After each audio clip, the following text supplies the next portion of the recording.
ಕೊಲೆ ಆರೋಪಿ ಪವಿತ್ರ ಗೌಡಗೆ ಮತ್ತೆ ಶಾಕ್. ಪವಿತ್ರ ಗೌಡ ಜಾಮೀನು ಅರ್ಜಿ ವಜಾ ಆಗಿದೆ.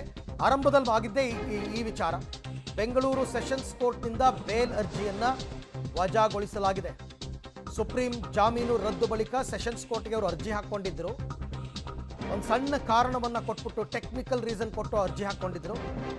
ತಾಂತ್ರಿಕ ಕಾರಣವನ್ನ ಕೊಟ್ಟಿದ್ರು. ಆದರೆ ಸಾರಾ ಸಗಟಾಗಿ ಪವಿತ್ರ ಗೌಡ ಅವರ ಜಾಮೀನು ಅರ್ಜಿಯನ್ನ ಸೆಷನ್ಸ್ ಕೋರ್ಟ್ ರದ್ದು ಮಾಡಿದೆ. ಇಲ್ಲ, ಜಾಮೀನು ಕೊಡಕ್ಕೆ ಬರಲ್ಲ. ಅಲ್ಲಿಗೆ ಸದ್ಯಕ್ಕಂತೂ ಪರಪ್ಪನ ಅಗ್ರಹಾರ ಜೈಲೇ ಗತಿ ಪವಿತ್ರ ಗೌಡಗೆ. ಒಂದು ಟ್ರಯಲ್ ಮಾಡೇ ಬಿಡೋಣ ಅಂತ ಫಸ್ಟ್ ಅರ್ಜಿ ಹಾಕ್ಕೊಂಡಿದ್ದೆ ಪವಿತ್ರ ಗೌಡ, A1 ಪ್ರಕರಣದ ಮೊದಲ ಆರೋಪಿ. ಆದರೆ ಜಾಮೀನು ಕೊಡಕ್ಕೆ ಬರಲ್ಲ. ಸೆಷನ್ಸ್ ಕೋರ್ಟ್ ಸಾರಾ ಸಗಟಾಗಿ ನಿರಾಕರಿಸಿದೆ.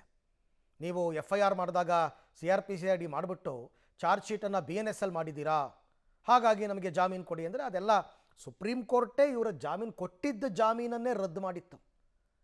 ಅಂಥದ್ರಲ್ಲಿ ಇದನ್ನು ಹೇಗೆ ಮತ್ತೆ ಕೊಡಕ್ಕೆ ಬರುತ್ತೆ? ಈ ಬಗ್ಗೆ ಮತ್ತಷ್ಟು ಮಾಹಿತಿ ನನ್ನ ಕೊಲೀಗ್ ನಾಗೇಶ್ ಅವರಿಂದ ಪಡ್ಕೊಳ್ಳೋಣ. ನಾಗೇಶ್, ಈಗ ಪವಿತ್ರ ಗೌಡ ಜಾಮೀನು ಅರ್ಜಿಯನ್ನು ರದ್ದು ಮಾಡೋದಕ್ಕೆ ಕೋರ್ಟ್ ಏನಾದರೂ ಕಾರಣಗಳನ್ನು ಕೊಟ್ಟಿದೆಯಾ? ಆರ್ಡರ್ ಕಾಪಿ ಸಿಕ್ಕಿದೆಯಾ, ಹೇಗೆ ಅಂತ? ಅರವಿಂದ್, ರೇಣುಕಾಸ್ವಾಮಿ ಕೊಲೆ ಕೇಸ್ನ A1 ಆರೋಪಿ ಆಗಿರುವಂಥ ಪವಿತ್ರ ಗೌಡ ಅವರ ಜಾಮೀನು ಅರ್ಜಿಯನ್ನು ಸೆಷನ್ಸ್ ಕೋರ್ಟ್ ವಜಾ ಮಾಡಿ ಆದೇಶವನ್ನು ಮಾಡಿರುವಂಥದ್ದು. ಬಹಳ ಪ್ರಮುಖವಾಗಿ ಅವರ ವಕೀಲರ ವಾದ ಏನಾಗಿತ್ತು, ಈಗಾಗಲೇ ಈ ಒಂದು ಪ್ರಕರಣದಲ್ಲಿ CRPC ಅಡಿಯಲ್ಲಿ FIR ಅನ್ನು ದಾಖಲಿಸಿಕೊಂಡು BNS ಅಡಿ ಈ ಒಂದು ಚಾರ್ಜ್ ಶೀಟನ್ನು ಸಲ್ಲಿಕೆ ಮಾಡಲಾಗಿದೆ ಅನ್ನುವಂಥ ಆರೋಪ ಮಾಡಿ ಈ ಒಂದು ಪ್ರಕರಣದಲ್ಲಿ ಈ ಜಾಮೀನನ್ನು ಕೊಡಬೇಕು ನನ್ನ ಕಕ್ಷಿದಾರರಿಗೆ ಅನ್ನುವಂಥ ವಾದವನ್ನು ಮಾಡುವ ಕೆಲಸವನ್ನು ಮಾಡಿದರು. ಆದರೆ ಈಗಾಗಲೇ BNS ಜಾರಿ ಮಾಡುವಂಥ ಸಂದರ್ಭದಲ್ಲಿ ಬಹಳ ಸ್ಪಷ್ಟವಾಗಿ ಉಲ್ಲೇಖವನ್ನು ಮಾಡಿತ್ತು.